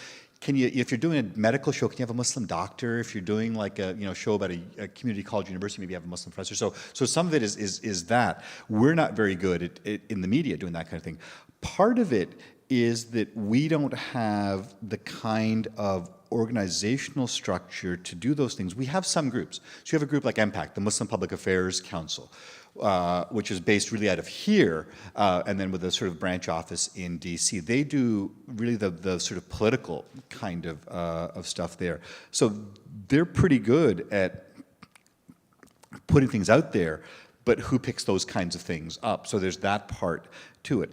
Part of it is, and I was saying this earlier to Ed, is my own, frustration is the wrong word, disappointment probably is a better word, within the sort of structure and nature of mosques, in that we're just now starting to get people as imams, meaning religious leaders, who are from this country, who are trained in this country. Typically it was the ethnic kind of thing where the Pakistanis wanted to have, a Pakistani sort of imam, and the Saudis wanted to have a Saudi imam, and you have people coming from those places who don't understand the reality of American life and the kind of connections there. So there's that part. What you're seeing now is young people sort of coming through the system. I think that's going to change a little bit. But one of the things I most admire about the Jewish community is precisely the kinds of things that you're doing here. The fact that the synagogue isn't just simply the place for Friday and Saturday for the Shabbat services, that you have adult education classes. When someone in the community writes a book, you have an event with them, you do these kinds of things. We don't do that in the American Muslim community. I can count on one hand the number of times in 15 years I've been invited to a mosque to do an adult education kind of thing. So part of it is, where is our community in terms of its leadership and its development? And that goes back to the point I made earlier about 60% of American Muslims not even identifying with a mosque because of kinds of the frustrations there. I think part of it is that, that's not, saying that American Muslims are part of the solution and not part of the problem sort of undercuts the sort of media narrative around conflict, because conflict is what sells. It's the us and them, kind of thing. And it's nothing unique to Islam. I was writing years ago a chapter in a book on images of Muslims on American television, and literally the colleague in the office next to me is a Catholic priest, a guy named Tom Rausch, and he sort of pops his head into my office and says, "Hey, what are you working on?" I say, "Oh, I'm writing on this thing, images of Muslims." He just smiles and says, "You think Catholic priests have it easy? You think when people see a picture of me in the media, what's the first thought that comes to their mind? Pedophile. That like it's that whole sense of what's the perception versus the reality there. I think what you're starting to see. One of the differences between like Canada and the U.S. was that for 6 years in Canada, there was a comedy show that some of you may know called Little Mosque on the Prairie, which ran on CBC for 6 years. It was a Muslim woman, Zarqa Nawaz, who wears hijab, is fairly conservative in her Islam, and yet wanted to grow up and be in television and make television, and she was able to do that in Canada because the CBC, the Canadian Broadcasting Corporation, runs in a different way than public broadcasting does here. But it's that kind of thing where you have those kinds of opportunities, and I think those are things you're going to start seeing more of. I think part of it is the American Muslim community is like, let me start that again. If I was fundraising for a new mosque, if I was going out to the community and said, look, I'm trying to create a mosque here, we're at LMU, we want to have a mosque, we need $4 million, I would have no problem raising that money. If I went back 2 years later and said, we've got the mosque now we need $100,000 every year to keep it running, I couldn't find that money there. That kind of support for, we'd like to put an ad in the New York Times, we'd like to do this kind of thing, how do you fundraise for those sorts of things? That the structure just isn't there yet. There. That doesn't mean, and what I've given you on the outline are, it's at the bottom of page 7, literally from like the day of September the 11th, that morning, the kind of press releases that Muslims put out. But it's incumbent on other folks to pick those kinds of things up there. All right, who's got the mic? I have a mic. Please. Okay. Before the State of Israel, was Jerusalem as important to Muslims as it is now? Because I understand that Muhammad only visited Jerusalem in a dream. Yeah. And now with the Palestinians, it's become very important. And is it as important to the southeastern Muslims as it is to the Arab Muslims? That's a great question, because if you look at what are the important cities for Muslims, the key city is Mecca. That's the, and I said that connects back to the Abraham story, that Mecca is important to Muslims, not because of Muhammad, because of Abraham building the first place of prayer. The Kaaba for Muslims, where the direction, for Jews facing in the direction of the east of Jerusalem, for Muslims facing in the direction of the Kaaba, for the prayer. That's that sort of connection. The second most important city is Medina. Muhammad migrates from Mecca to Medina. He lives in Medina for the last decade of his life. That's where he's buried. That's where his sort of grave is. Muhammad has that in the time that he's in Mecca. The night journey, the ascension, going from Mecca to Jerusalem, from Jerusalem ascending up to heaven, and so it's not the prophet, but Omar, who's the second caliph, who is the sort of person in charge when Jerusalem gets conquered by the Muslims. And that's a fascinating kind of thing, that he comes into Jerusalem as the sort of conqueror. He's at the Church of the Holy Sepulchre, the traditional site of the crucifixion of Jesus. It comes a time for him to pray. He's shown the place by the Byzantine patriarch, and through the translators, says, okay, well, it's time to pray. I'd like to pray. And the patriarch says, why don't you pray here? And he goes, no, I'm not going to pray here in this church, because if I pray in this church, my followers will say, okay, this is the first place that Muslim prayer has been offered in Jerusalem. This is like 638. They're going to turn this into a mosque. I don't want that to happen. So he prays outside. So if you've been to Jerusalem, to the Church of the Holy Sepulchre, walk across the street and sort of kitty corner, you'll see this little mosque called the Mosque of Omar. So you have that kind of connection. So in the Muslim, not just imagination, but Islamic history, from 638 on, you've had a Muslim presence there. You've had the Crusades and the conquest and the reconquest of Jerusalem, in 1095 and 1099. And so you do have that historical connection there. And so that there is that importance, I think, obviously post 67, with the sort of annexation of Jerusalem, and then now with President Trump talking about moving the embassy to Jerusalem, you have all sorts of things there. So I think post 67, obviously, there's that symbolic value there to Jerusalem, but it's been there in Islamic history, going back to, most of us think that it's somewhere around, if you believe the story of the prophets, arrival in Jerusalem, and the Dome of the Rock is literally built on the spot that Muslims believe he, went to, and then from there ascended up to heaven. That's 618, 619, depending on which sources you look at. But there's no doubt that in 638 you've got Muslims that are there, as part of the nascent Islamic empire, all the way through to the Crusades. Okay, who's got the mic, please, Bobby? You said about 60% of Muslims in the U.S. are unaffiliated with a mosque. Can you tell me, is there such a thing as a secular Muslim? And what would that look like? Yeah. I can be a secular Jew. What is a secular Muslim? Yeah, that's a great question, and absolutely. So you have people who identify in various ways in the Muslim community. So of that 60%, I'm not saying that all that 60% would identify as non-religious. You would have exactly the same kind of people who would say, I'm culturally or historically, Muslim in the way that I'm culturally Jewish. I'm born to Jewish parents, but I don't believe any of this. I don't do any of the rituals. I don't, do any of that kind of stuff. So you have a certain percentage of Muslims who are like that. You have other Muslims, because Islam, like Judaism, and I remember saying to Chaim, what's the old line? 2 Jews, 3 opinions.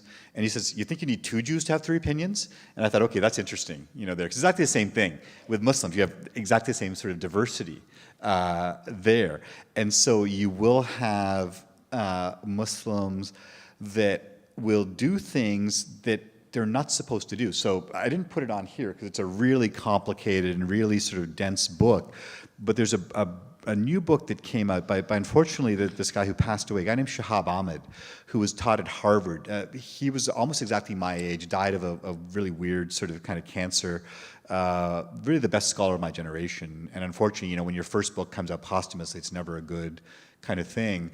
Yeah. The book is called What is Islam? And he basically sort of asks a number of questions and uses, like, on the cover of the book is a coin of one of the Mughal emperors, Jahangir, who's one of the great sort of Muslim emperors in India, who on this coin, A, has himself on there, B, is holding a wine cup. And so this whole idea of, the Islamic tradition, very different from the Jewish tradition, forbids the consumption of alcohol. Islamic law is very clear that alcohol is not to be consumed by anyone that's a believing Muslim.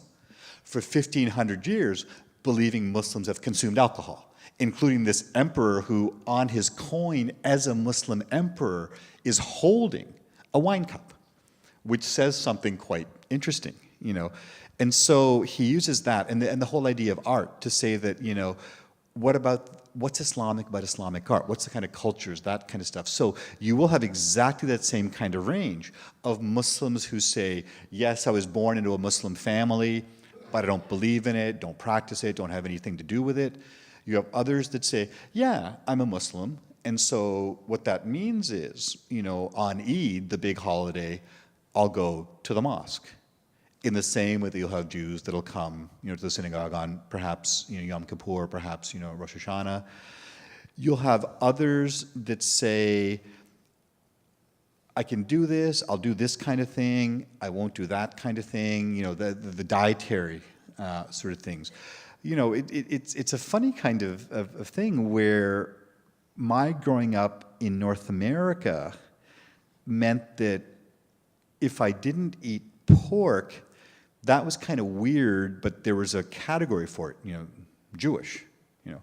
I grew up working class poor, which meant if you didn't drink, there was something wrong with you. So I'm in that category of someone who considers himself a believing, observant, practicing Muslim, who doesn't eat pork, but has a drink every now and then, And I'm able to sort of rationalize that, not in a way that says, well, I'm only doing it for medicinal purposes, or, when the Quran talks about alcohol, it's really talking about this, wine made from date palms, and, my friend Jack Daniels makes his stuff out of corn, No. this is wrong and it's not something I should do. But if I'm going to hell, there's 14 reasons before we get to the drinking of alcohol, there. And so, I'm not unique or alone in that. So I think you have that full spectrum of folks, precisely because in that sense, Muslims are much more like Jews, where you have this very rich, textual and legal sort of tradition, and people who are really good and scrupulous at following those traditions, and people who think not so much of those tradition, but still identify within that. Don't see that. They may have. It's not the same. Like most of them probably. Let me start that again.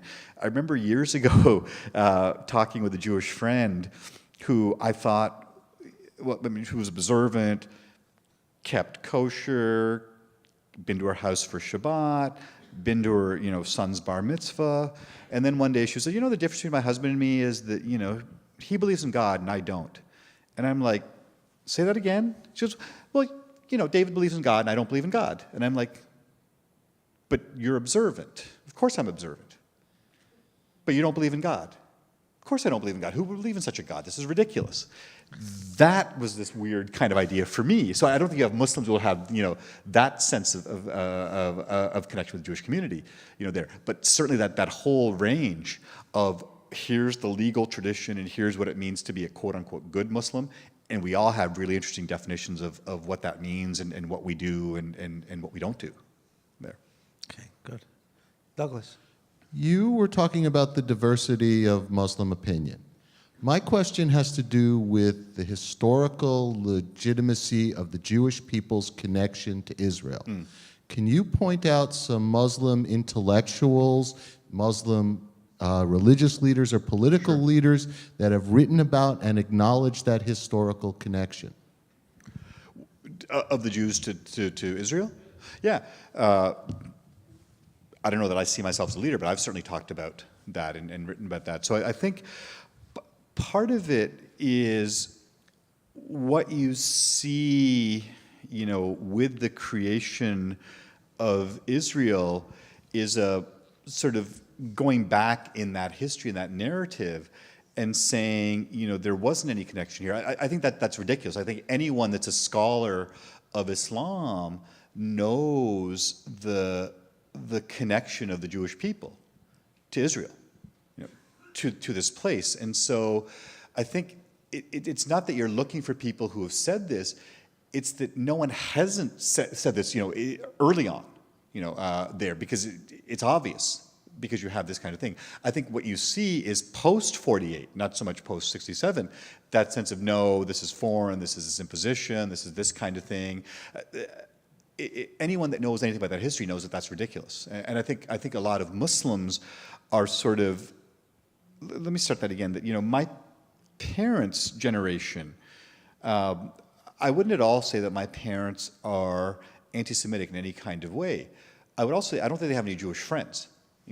Because my parents, working class, both my parents worked in factories, their friends were all like the people that worked with them, Italian, Portuguese, Catholic folks.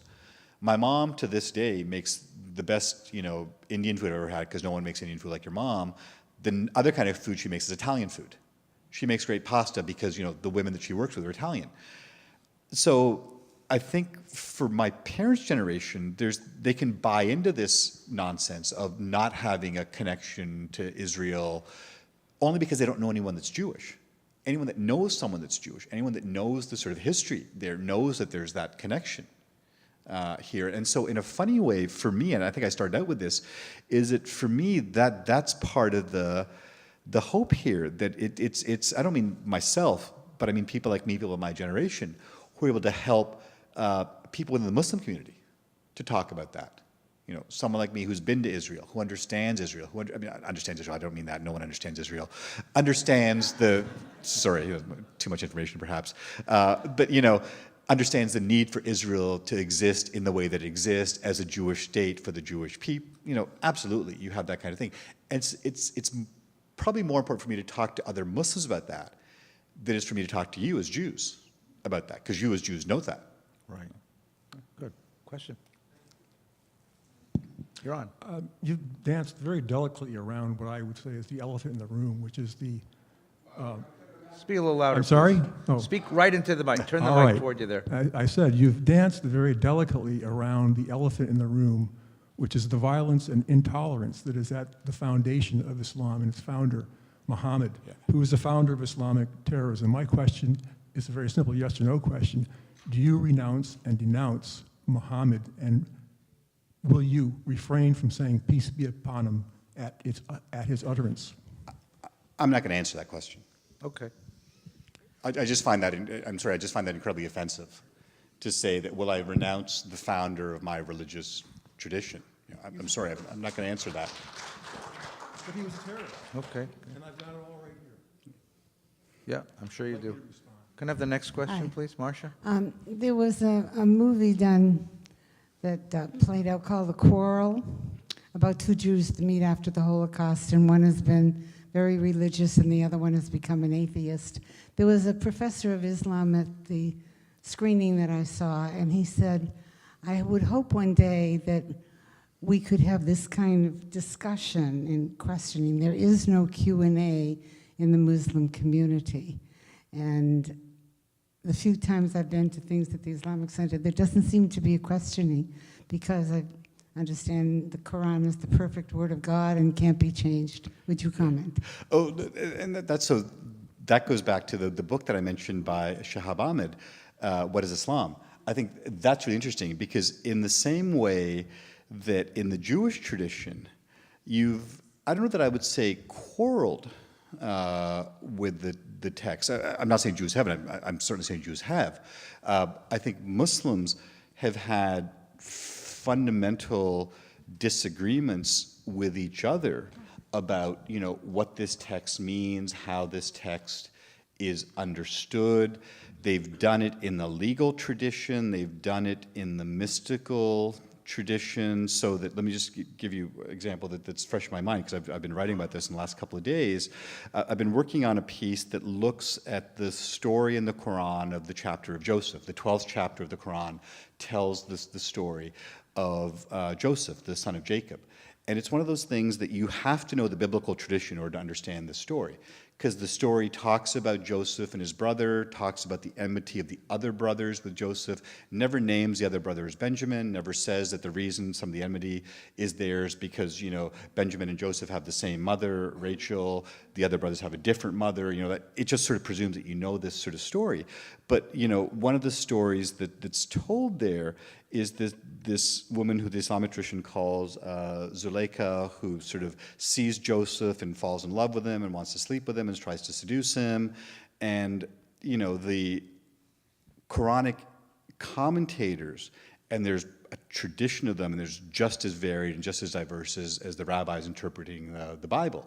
You know, it's which rabbi, which century, which, you know, which Quran commentator there, will almost invariably talk about this as this example of the prophet Joseph being chaste and doing the right kinds of things and all that sort of stuff. The mystics who read that story, and, you know, we all know of, you know, Rumi, the great sort of poet, Jami, who's another poet, has this story where he tells that story in poetic form. And Shahab Ahmed in this book sort of catalogs, because he also collected manuscripts for the Harvard Library, like 730 copies of this manuscript were found in this sort of library. So that where I'm going with this is that the Jami story, the Sufi interpretation of this story, which puts it on its head and talks about the purity of the woman, not the purity of the prophet, and the sort of pure love where this comes in, is a much more popular understanding of that story. So if you're saying, like, how do Muslims understand this Quranic story? Historically, they haven't read the Quran commentators on the story. They've read the mystics on the story. And so I'm mixing my metaphors and my time periods, but it's like comparing the sort of Hasidic movement in Judaism with rabbinical, you know, kinds of things. And in this case, the Hasidic, the Sufi, is much more popular than the rabbinical, kind of thing there. So you have all sorts of stuff there, all sorts of history there. I think the problem here goes back to what I was saying to answer another question, is that oftentimes in the mosque you don't have that kind of conversation because you don't have that kind of education about the tradition, where the majority of American Muslims don't send their kids to Muslim schools. More Muslims send their kids to Christian schools than they send to Muslim schools because the Christian schools are better, frankly, here. I, for the first time, got to learn about my tradition, even though I'd grown up in it, practicing it, in a university class on Islam when I was a sophomore at the University of Toronto, there. And so oftentimes that's the kind of thing that it's in the university where I can expose my students for the first time, I'm talking about my Muslim students, to thoughtful, critical, different interpretations of what it means to be Muslim. I'd love that to happen in the mosque. That doesn't happen. I'd love the mosque to be a place that shows, films or has discussions about, books or literature. That doesn't happen. We do this in other places. We have those discussions at LACMA, for example. LACMA has the third best collection of Islamic art in this country, after the Met in New York and the Smithsonian. There. So I think we're sort of creating venues for that to happen, but it's not there at the level that it is certainly in the Jewish community. You think that's because so much of the Muslim community is still immigrants? I think it's a little bit of that, but I think a little bit is also the whole sense of, how do you create those institutions where you can have those kinds of things? And where we do that is where we all send our kids, which is the university. Yeah. And so I think that the university de facto becomes the kind of place. Right, but we didn't have it either until we'd been here 3 generations. Right.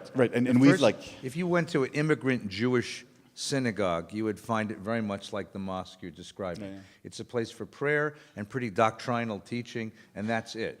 It wasn't until we'd been here 3 generations and really became comfortable in America and assimilated American ways of discourse that we ended up doing all this other stuff. All right, let's take, who has the mic? We'll take one more question. This is the last question of the night, and then I'm going for some ice cream. Thank you for being with us tonight. If I, as a non-Muslim, wanted to visit a mosque during a prayer service, would I be welcome? What would it take for me to be welcomed? That's great question. Absolutely, you'd be welcome. The best thing to do is, call ahead to sort of, plan for that. The Muslim community post 9/11 started doing this thing called Open Mosque Day, and so which means a couple of days a year, they sort of open up certain mosques. They do the kind of thing, because people may be uncomfortable sort of going, without invitation, that kind of thing. The one group we have here in Southern California is a group called the Shura Council of Southern California. Shura means consultation in Arabic. And it's the umbrella group that links up most of the major, both Sunni and Shia organizations, mosques, here in really in Southern California, pretty much from Orange County, through to the valley. I wouldn't go, on a Friday afternoon just simply because it's completely chaotic and packed. If you go, so the closest mosque to me is, the King Fahd Mosque in Culver City, which is one of the biggest mosques. It's actually, I think, the biggest mosque in LA. The one in Orange County is in Garden Grove is actually bigger, but that's in the OC. If you go there for the daily prayers, the noon prayer on Thursday will have maybe 60 people. The noon prayer on Friday will have 1,500 people. The noon prayer on Saturday will have 40 people.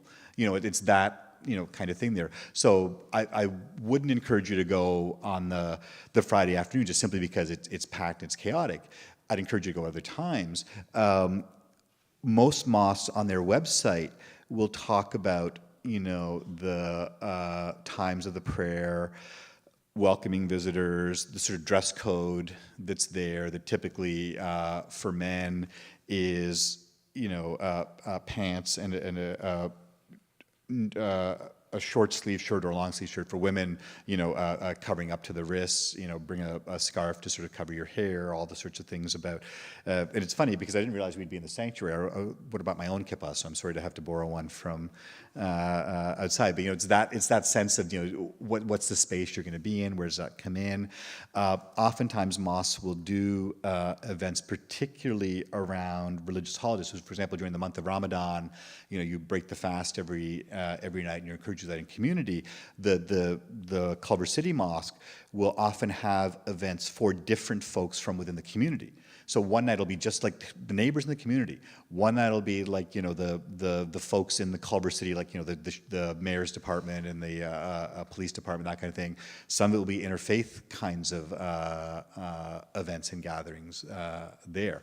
And so, absolutely, the sort of welcoming there. They'll look different, in different places. And it may be that you go to a mosque that has a thing that say, okay, well, the women are upstairs, the women are down here, or the women are in this room. So you'll have interesting kinds of things there. But that'll happen, in the Jewish community as well. A Litvak mosque as opposed to a Hasidic mosque. Right. Do you have jokes? Do you have does the Muslims have a sense of humor? We do. Yeah. And so you look at the sort of comedians, and you look at the sort of folks that like an Asif Manvi or an Aziz Ansari or Hassan Minhaj. Because as you become American, we have a whole basket of good Jewish jokes. Oh yeah, and we got to laugh at ourselves. Like the mosque I wouldn't be caught dead in. That kind of joke. No. And I think that it's that same sense of other people are going to make fun of you, so you may as well get a head start on them, and make fun of yourself, because that's going to happen. Right. Let's thank Professor Thank you. Hussain for joining Thank you us all. tonight. Thank you so much. Thank you all. We'll see you next week for Yuval Ran. Do come for Yuval. Yuval's amazing.